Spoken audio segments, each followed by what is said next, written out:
My name is Wolfgang Wendler. I'm product manager at Rohde & Schwarz, and I'm quite excited to be here at the IMS. And today, here in this booth, we will show our new FSWP. Not the new FSWP, it's a facelift of the FSWP. Now we can measure phase noise, absolute phase noise of a source.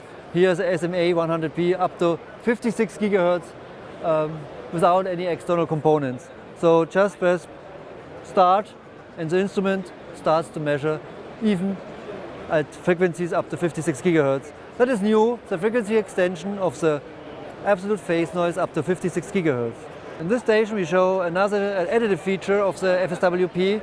We can measure now additive residual phase noise up to 54 gigahertz. So you can measure the added phase noise by an amplifier, for example this amplifier here, up to 54 gigahertz with an internal source. Or if you use an external source, you can even measure up to 56 gigahertz, the added phase noise of an amplifier.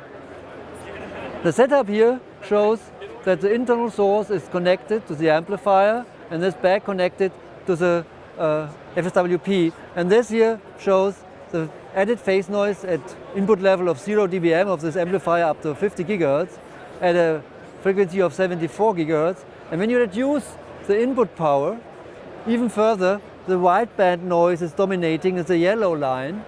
And in the yellow line, when the wideband noise is dominating, the wideband noise of the additive phase noise measurement is dominated by the noise figure of the amplifier. And so we introduced the noise figure marker, that's this one here. You just need the input power for the amplifier, which can be set here, it's minus 35 dBm. And then, additional to the additive phase noise, the noise figure, the small signal noise figure, is calculated automatically with a noise figure marker. So another feature we have here is we have these jumpers for the local oscillator. So you can measure now the phase noise of an amplifier of a device under test with external local oscillators. So if you have a really high-end oscillator, you don't need to use the internal sources. So for example, if you want to measure a sapphire loaded cavity oscillator, you can use two oscillators as local oscillators, external, and the third oscillator as device under test. We have shown this in a photonic oscillator with a performance of minus 120 dBc at 10 Hz offset at a signal frequency of 10 gigahertz.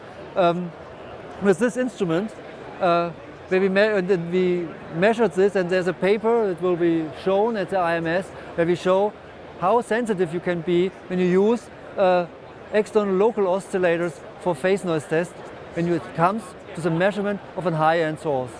What are the main features we have? Frequency extension of the absolute phase noise to 56 GHz, residual additive phase noise up to 56 GHz, the noise figure marker, and the support of external local oscillators. If you want to get more information, please visit us on the webpage on the rohdeundschwarz.com, where you can find additional information about the new features and functions of the new FSWP.